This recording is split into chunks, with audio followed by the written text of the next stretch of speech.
اعوذ باللہ من الشیطان الرجیم بسم اللہ الرحمن الرحیم۔ محترم سامعین، السلام علیکم ورحمۃ اللہ وبرکاتہ۔ میں امید کرتا ہوں کہ آپ سب حضرات خیر و عافیت سے ہوں گے۔ اللہ رب العالمین کی بارگاہ میں دعا ہے، اللہ رب العزت ہم سب کی عزتوں کی حفاظت فرمائے، ہم سب کے جان و مال کی حفاظت فرمائے، ہم سب کے گھروں کے اندر اپنی خاص رحمتوں کا نزول فرمائے۔ جتنے بھی ہمارے بہن بھائی ہیں، اللہ تعالیٰ جو بے اولاد ہیں ان کو اولاد صالحہ عطا فرمائے، جو مقروض ہیں ان کو قرضوں سے نجات عطا فرمائے۔ محترم سامعین، آج 29 رمضان منگل کا دن آخری روزہ ہے۔ الحمدللہ رب العالمین کا وظیفہ صرف 7 بار آپ نے پڑھنا ہے۔ نہ وقت کی کوئی قید ہے اور نہ جگہ کی کوئی قید ہے، کسی بھی قسم کی کوئی پابندی نہیں۔ ماہ رمضان کا مہینہ جو اپنے ساتھ رحمتیں اور برکتیں لے کر آتا ہے، ہر گھڑی قبولیت کی ہے، ہر لمحہ رحمتوں برکتوں سے بھرا ہوا ہے۔ سحری میں رونق، افطاری میں رونق، ساری رحمتیں، ساری رات رحمتیں اللہ تعالیٰ کی برستی ہیں، برکتیں برس رہی تھی اور برس رہی ہے اور ہمیشہ برستی رہیں گی، اور انشاءاللہ جو ساری عمر نہ مل سکا آج آپ کو مل جائے گا۔ جس حاجت کے لیے، جس مقصد کے لیے آپ ساری زندگی کوششیں کرتے رہے، بے شمار تسبیحات، اعمال، وظائف پڑھے، لیکن اس کے باوجود کوئی فائدہ نہ ہوا، تو آج کے دن 29 رمضان منگل کے دن صرف 7 بار یہ وظیفہ پڑھنا ہے، آپ کی ہر حاجت انشاءاللہ پوری ہو جائے گی۔ آپ نیا گھر چاہتے ہیں، کرائے کے مکان میں رہتے ہیں، کرائے کے مکان سے اپنے ذاتی گھر میں منتقل ہونا چاہتے ہیں، تو یہ وظیفہ صرف 7 بار پڑھ کر دیکھیے گا، انشاءاللہ اللہ رب العالمین آپ کو اپنا ذاتی گھر عطا فرما دے گا۔ جو گاڑی کے خواہش مند ہیں، گاڑی کے لیے پڑھ سکتے ہیں۔ رزق اور مال و دولت سے مالا مال ہونا چاہتے ہیں تو منگل کے دن کا 29 رمضان کو یہ خاص وظیفہ کسی صورت مت چھوڑیے گا۔ ماہ رمضان جو کہ عظمت والا، برکت والا مہینہ ہے، ماہ رمضان جس کی ہر گھڑی قبولیت کی ہے، اس مہینے میں ایک بار مانگی گئی دعا رب کریم کی ذات آپ کی ہر حاجت قبول فرما لیتی ہے۔ اگر ایک نیکی کرو گے تو اللہ تعالیٰ 70 نیکیوں سے نوازے گا۔ اس مہینے میں جنت کے دروازوں کو کھول دیا جاتا ہے، دوزخ کے دروازوں کو بند کر دیا جاتا ہے۔ اس مہینے میں رب کی ذات سرکش شیاطین کو جکڑ لیتی ہے تاکہ امت مصطفیٰ زیادہ سے زیادہ نیکیاں کر سکے۔ اس مہینے میں ہر طرح کی نحوست کو، بندشوں کو، رکاوٹوں کو، آزمائشوں کو دنیا سے اٹھا لیا جاتا ہے تاکہ پیارے حبیب کی امتی اپنے تمام کاموں میں کامیابیاں پا سکیں، ہر حاجت کو پورا کر سکیں، ہر قدم پر کامیابیوں کو کھلی آنکھوں سے دیکھ سکیں۔ محترم سامعین، رمضان المبارک کی برکات بتانا شروع کروں تو صرف اتنا کہوں گا کہ اگر کوئی بندہ رمضان کے مہینے کو پائے اور وہ اس کے روزے نہ رکھے، وہ بندہ بڑا بدبخت ہے، وہ بندہ بڑا بد نصیب ہے۔ وہ بندہ جو رمضان کے مہینے کو پائے اور اس مہینے میں رب کو راضی نہ کر پائے، بڑا بد قسمت ہے۔ وہ بندہ جو رمضان کے مہینے کو پائے اور اپنے گناہوں کی بخشش نہ کروا سکے، واقعی ہی وہ بدبخت اور بدقسمت ہے۔ محترم سامعین، آپ نے اگر اس مہینے کو لاپرواہی میں گزارا ہے تو انشاءاللہ آپ دعا کریں اللہ تعالیٰ آپ کی زندگی میں رونق لے آئے۔ لاپرواہی میں کبھی بھی ایسے مہینے کو نہ گزاریں۔ جو رمضان کے مہینے کی قدر نہیں نہ کرے گا، آپ توجہ دھیان کے ساتھ رمضان کے مہینے کی قدر کیجئے۔ یہ دن واپس نہیں آئیں گے، یہ وقت واپس نہیں آئے گا، پتہ نہیں اگلا رمضان ہمیں نصیب ہونا ہو، اور جنہوں نے قدر نہیں کی ان کو قدر کرنی چاہیے تھی۔ آج موقع ہے رب کو راضی کرنے کا، رب کو منا لیں، رب سے اپنی ہر بات کو منوا لیں، تو پھر کیوں نہ رب کریم سے خزانے لوٹنے کے لیے چھوٹا سا وظیفہ صرف 7 بار پڑھ لیا جائے۔ آج کا وظیفہ میری ان دکھیاری بہنوں، بیٹیوں، ماؤں، بزرگوں کے لیے ہے جو کہتے ہیں کہ ہمیں وظیفوں کا فائدہ نہیں ہوتا، جو بے بس ہو چکے ہیں، جو لاچار ہو چکے ہیں، جو مجبور ہو چکے ہیں، مایوس ہو چکے ہیں، لیکن کوئی بھی راستہ دکھائی نہیں دے رہا، کسی طرف سے کوئی امید کی کرن نظر نہیں آ رہی، تو آج یہ وظیفہ صرف 7 بار پڑھنے سے آپ رب کریم سے جس حاجت کی نیت کر کے بیٹھیں گے، انشاءاللہ وہ حاجت ضرور بر ضرور پوری ہو جائے گی۔ محترم سامعین، اس وظیفے کا جو مکمل طریقہ کار ہے بڑے دھیان کے ساتھ آپ نے سننا ہے، بڑے دھیان کے ساتھ آپ نے سننا ہے۔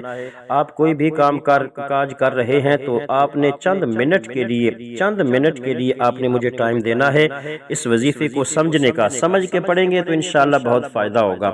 سب سے پہلے آپ نے باوضو ہو کر مصلی پہ بیٹھ جانا ہے، ایسی جگہ پہ جہاں پر تنہائی ہو، کوئی بندہ آپ کے قریب نہ آئے، کوئی آپ سے بات چیت نہ کرے۔ مصلی پہ بیٹھ جانا ہے باوضو ہو کے۔ آپ نے نبی پاک صلی اللہ علیہ وسلم کی ذات پر درود پاک کا نذرانہ پیش کرنا ہے۔ کوئی سا بھی آپ درود پاک پڑھ سکتے ہیں جو آپ کو آسان لگے۔ اگر آپ درود ابراہیمی پڑھتے ہیں تو کیا ہی بات ہے، بہت ہی فضیلت والا یہ درود پاک ہے۔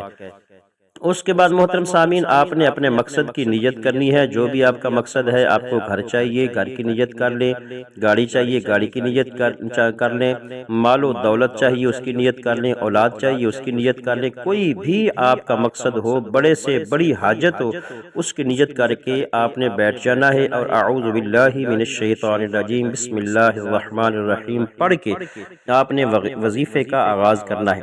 سب سے پہلے آپ نے جو وظیفہ کرنا ہے، آپ بڑے غور سے سنیے گا۔ عمل بتانے سے پہلے آپ سے گزارش کرتا چلوں، اگر آپ نے میرے اس چینل کو سبسکرائب نہیں کیا تو اس کو خدا را سبسکرائب کر لیں۔ انشاءاللہ بہت سے وظائف، بہت سے اعمال میرے اس چینل پر موجود بھی ہیں، آپ اس کا وزٹ کر سکتے ہیں۔ اور اس کے علاوہ بھی ڈیلی بیسس پر انشاءاللہ آپ کے لیے اچھے اچھے وظیفے لے کر میں آپ کی خدمت میں حاضر ہو جاؤں گا۔ انشاءاللہ آپ دعا کریں، اللہ تعالیٰ آپ کو بھی صحت دے اور مجھے بھی صحت عطا فرمائے۔ آئیے اب وظیفہ شروع کرتے ہیں۔ ویڈیو اچھی لگے تو لازمی اس کو لائک کر دیجئے گا اور اپنا نام کمنٹ سیکشن میں لازمی لکھیے گا تاکہ آپ کا نام ہماری خاص دعاؤں میں شامل کیا جائے۔ اور اس وظیفے کو دوست احباب کو بھی لازمی شیئر کر دیا کریں تاکہ ان کا بھی بھلا ہو سکے۔ سب سے پہلے نمبر پر آپ نے جو وظیفہ کرنا ہے وہ ہے یا رحمانو۔ تو رب کی ذات جس بندے پر رحم فرماتی ہے پھر اس کے بگڑے کام سنور جاتے ہیں، حالات بدل جاتی ہیں، مشکلیں ہٹ جاتی ہیں، پریشانیاں دور ہو جاتی ہیں، رکاوٹیں، بندشیں ہمیشہ کے لیے دفع اور دور ہو جاتی ہیں۔ آپ نے یا رحمانو کو پڑھنا ہے۔ یا رحمانو کو کیسے پڑھنا ہے توجہ کیجئے گا۔ یا رحمانو، یا رحمانو، یا رحمانو، اس طرح آپ نے یا رحمانو ہاتھ کی انگلیوں پر تسبیح کے دانوں پر پڑھ لیں۔ آپ نے صرف اور صرف 11 بار پڑھنا ہے۔ انشاءاللہ 11 بار یا رحمانو پڑھتے دوران آپ کے منہ سے نکلی جو بھی حاجت، جو بھی بات ہوگی وہ انشاءاللہ پوری ہو کر رہے گی۔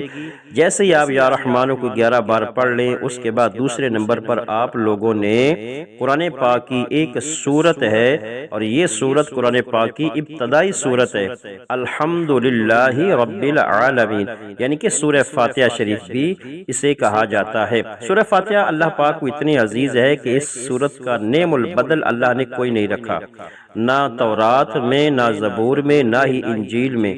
جب سورہ فاتحہ نازل ہوئی تو شیطان چیخیں مار مار کر رویا تھا۔ آپ لوگوں نے دھیان توجہ کے ساتھ اس سورہ مبارکہ کو پڑھنا ہے۔ سورہ فاتحہ کی ایک دفعہ آپ تلاوت سماعت فرما لیں۔ بسم اللہ الرحمن الرحیم، الحمدللہ رب العالمین الرحمن الرحیم مالک یوم الدین، ایاک نعبد و ایاک نستعین، اہدنا الصراط المستقیم صراط الذین انعمت علیہم غیر المغضوب علیہم ولا الضالین، آمین۔ یہ سورہ فاتحہ ہے۔ سورہ فاتحہ کو سورہ شفا بھی کہا جاتا ہے، ام الکتاب بھی کہا جاتا ہے۔ اس کے علاوہ بھی اس سورت کے 200 نام ہیں اور اس سورت کا نعم البدل پوری دنیا میں کوئی اور نہیں۔ سورہ فاتحہ کو آپ ہاتھ کی انگلیوں پر پڑھنا چاہیں تو ہاتھ کی انگلیوں پر پڑھ لیں، تسبیح کے دانوں پر پڑھنا چاہیں تو تسبیح کے دانوں پر پڑھ لیں۔ آپ نے صرف اور صرف 41 مرتبہ آپ نے سورہ مبارکہ کو پڑھنا ہے۔ تو آپ لوگ روتے ہوئے، گڑ گڑاتے ہوئے، تڑپتے ہوئے، سسکتے ہوئے آپ نے اللہ پاک سے اپنی 41 حاجتوں کو پورا کرانا ہے۔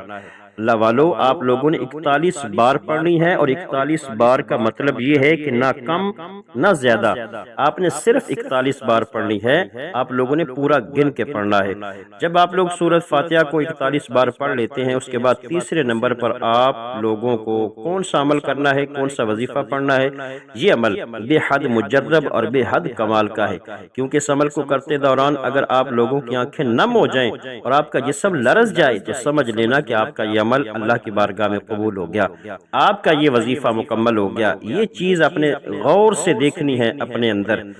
آپ لوگوں نے اللہ پاک کا یہ صفاتی نام یا حی یا قیوم، یا حی یا قیوم، یا حی یا قیوم، جو بندہ ایک سانس میں سانس ٹوٹنے نہ پائے، یعنی میں آپ کو پڑھ کے بتا دیتا ہوں، یا حی یا قیوم، یا حی یا قیوم، یا حی یا قیوم، یا حی یا قیوم، یا حی یا قیوم۔ اس طرح سے آپ لوگوں نے صرف اور صرف 7 بار پڑھنا ہے۔ آپ لوگوں نے صرف ایک سانس میں پڑھنا ہے، یعنی سانس ٹوٹ جائے تو پھر دوبارہ پڑھنے کی کوشش کریں۔ انشاءاللہ 1-2 دفعہ پڑھیں گے تو بڑی آسانی سے پڑھ لیں گے۔ اس کے بعد آپ لوگوں نے پھر چوتھے نمبر پر قرآن پاک کی چھوٹی سی دعا ہے، چھوٹی سی دعا ہے۔ یہ دعا نبی پاک صلی اللہ علیہ وسلم نے بھی پڑھی، یہ نبوی نسخہ ہے، آپ لوگوں نے بالخصوص پڑھنا ہے۔ جو شخص اس بات کو پسند کرتا ہے کہ جو رمضان کا مہینہ ختم ہونے والا ہے، اللہ پاک اس کے اختتام پر آپ کے لیے آسانیاں پیدا فرما دے، تو آپ لوگوں نے بالخصوص اس عمل کو، اس وظیفے کو پڑھنا ہے۔ وہ کون سی دعا ہے؟ کتنی بڑی مصیبتیں آپ کے اوپر آ جائیں تو اللہ پاک کی ذات وہ بہترین کارساز ہے۔ آپ لوگوں نے حسبنا اللہ ونعم الوکیل کو پڑھنا ہے۔ 11 مرتبہ پڑھیں۔ 11 مرتبہ پڑھ لینے کے بعد وہی درود پاک پڑھیں جو آپ نے شروع میں پڑھا تھا۔ پڑھ لینے کے بعد جتنا آپ نے پڑھا اتنا ہی آپ نے پڑھنا ہے۔ اب آپ ہاتھ اٹھا کر اللہ رب العالمین کی بارگاہ میں دعا کریں، سچے دل سے دعا کریں، اپنے گناہوں کی سچی توبہ کریں، پھر آپ اللہ پاک سے جو مانگیں گے آپ کو مل کر رہے گا انشاءاللہ۔ انشاءاللہ یہ میرا تیقن ہے، میرا یقین ہے۔ دعا ہے رب کریم میرا سنانا، آپ کا سننا اپنی بارگاہ میں قبول فرمائے۔ ناظرین، اپنے رزق میں برکت اور وسعت کے لیے اللہ کے 99 ناموں میں سے کوئی ایک نام کمنٹ میں ضرور لکھیں۔ اپنے بھائی کو اجازت دیں، انشاءاللہ پھر حاضر ہوں گا ایک نئے وظیفے، نئے ویڈیو کے ساتھ۔ اللہ تعالی ہم سب کا حامی و ناصر ہو، آمین ثم آمین۔